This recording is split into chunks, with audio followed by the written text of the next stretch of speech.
My name is Samson, and I serve the living God.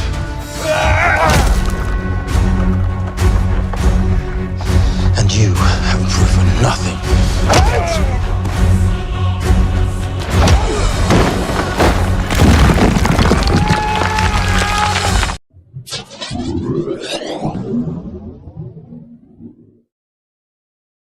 आज से बहुत साल पहले एक व्यक्ति था, उसका नाम था शिमशोन।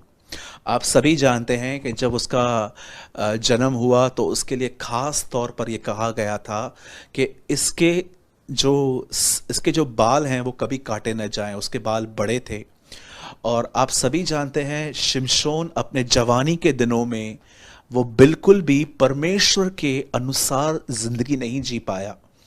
वो बार बार व्यभिचार में फंसता था और कई बार तो उसे पता तक नहीं चलता था कि वो क्या कर रहा है। इस बार भी वो एक स्त्री के साथ वो फंस गया जिसका नाम था दलीला, और शत्रुओं ने उस लड़की को, उस लेडी को यूज़ किया शिमशोन के लाइफ के सीक्रेट्स जानने के लिए। कि आप जानते हैं अगर एक बॉडी बिल्डर है, अगर एक व्यक्ति है जिसके मसल्स हैं जो बहुत ही स्ट्रांग है, अगर वो किसी को मारता है तो इसमें उसको पूछने की कोई ज़रूरत ही नहीं है कि आपकी जो ताकत है वो कहाँ है। लेकिन अगर एक दुबला पतला आदमी अचानक इतने लोगों को मार दे तो आप भी और मैं भी सोचेंगे कि एक्चुअली ये व्यक्ति ऐसा कैसा है।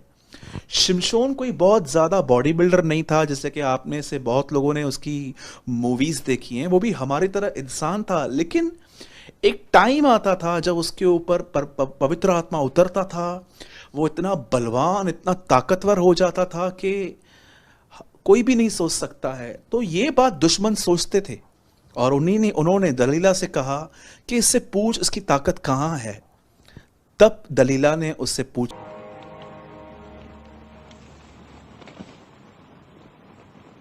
तुम इतने ताकतवर कैसे हो?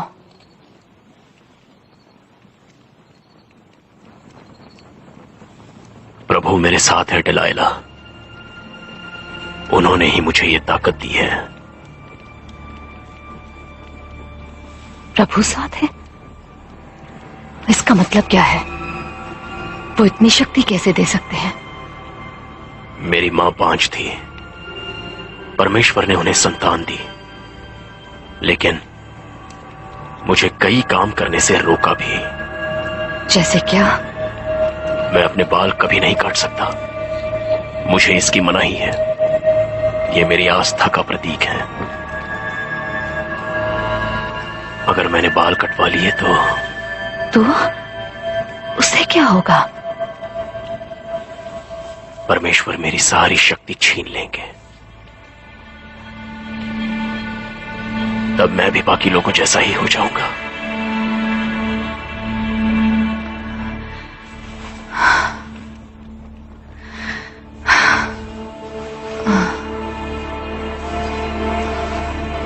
अच्छा, पहले तो वो नहीं बता रहा था, उसके बाद उसने अपने मुंह से उगल दिया कि मेरी ताकत मेरे बालों में है। और बाइबल बताती है उसके बाल काटे गए और उसके बाद आप पढ़ते होंगे, आपने पढ़ा होगा कि उसके बाद दुश्मनों ने उसकी आंखें निकाल दी, फोड़ दी।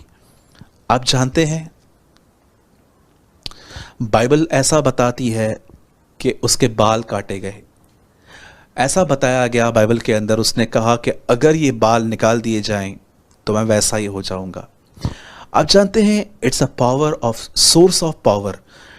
शिमशोन ने अपनी ताकत का रहस्य बता दिया। पुराने नियम में जैसे दुश्मनों ने उसके बालों को काटा, मैं आपको बताना चाहता हूं क्योंकि वो जान गए कि ताकत यहां से आ रही है, वैसे ही मैं आपको बताना चाहता हूं शैतान आज जानता है कि मसीहों की ताकत कहां से आती है, इसीलिए वो उस चीज को काटने की कोशिश करता है और वो चीज है प्रार्थना। आज बहुत सारे लोगों ने प्रार्थना के विषय में कोई डिसिप्लिन नहीं रखा है। जब चाहे तब प्रार्थना करते हैं, अगर नहीं हुआ तो नहीं करते हैं। अगर आप घर में बैठे हैं दुआ करने के लिए, बाजू वाला आपके घर में आता है, फ्रेंड्स आते हैं और कहते हैं चलो आज बाहर चलना है, तो क्या आप परमेश्वर को ये कहते हैं मैं जा रहा हूँ? क्या आप उनको बोलते हो 1 घंटे के बाद आओ, पहले मैं अपना प्रेयर देखूंगा?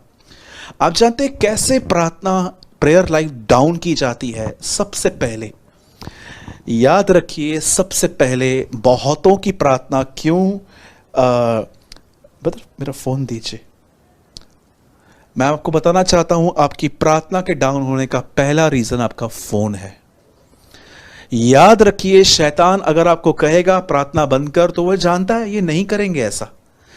वो बड़ा चतुर है, वो जानता था कि हवा को कैसे गिराना है, कैसे वो सांप के नाई गया, और वो जानता था कि अयूब को कैसे मारना है। अयूब की पत्नी उसको आके कहती है मर जा तो मर जा, क्योंकि वो जानता था अयूब सुसाइड नहीं करेगा, मैं किसी और के थ्रू करूंगा।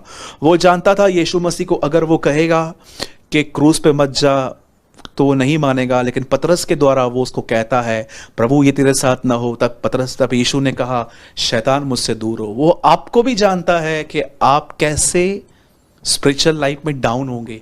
सबसे पहले वो आपको बिजी करता है, व्यस्त करता है।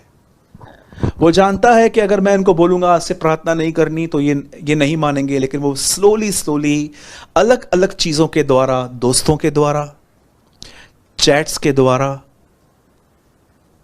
सोशल मीडिया के द्वारा, आपके फोन में जो एप्स हैं उसके द्वारा, या तो कभी कभी वो आपकी फ्रेंडशिप ऐसे लोगों से करवा देगा जो होल डे आपको कॉल्स करेंगे, मैसेजेस करेंगे, और आपको वो उसी खुमार में, उन्हीं मेमोरीज में रखेगा, और उसमें आपको पहले पहले बिजी करेगा। या तो वो आपके घर के अंदर उठने वाली समस्याओं को लेके आपको बिजी कर देगा।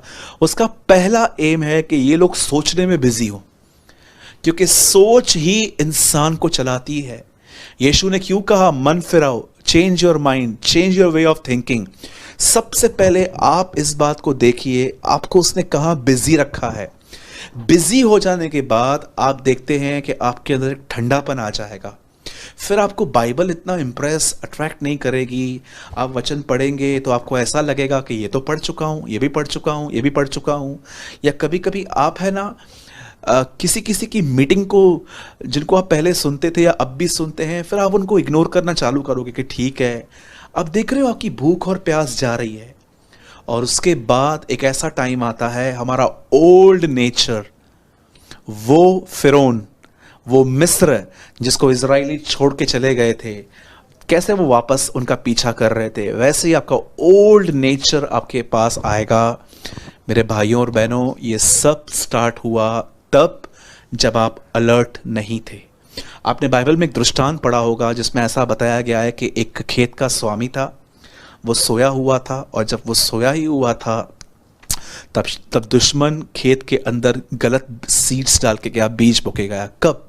जब वो सोया था। सबसे पहले मैं आपको बताना चाहता हूं, भले ही आपने अपना प्रार्थना जीवन आपका कम हो गया है या आप अपनी प्रेयर लाइफ खो चुके हो, मैं आपको कहना चाहता हूं सबसे पहले ये रीज़न है कि कहाँ ना कहाँ आप अपने आप को ओवर बिजी, या तो आपने अपने लाइफ में डिसिप्लिन खो दिया है प्रेयर का, इसीलिए हो रहा है।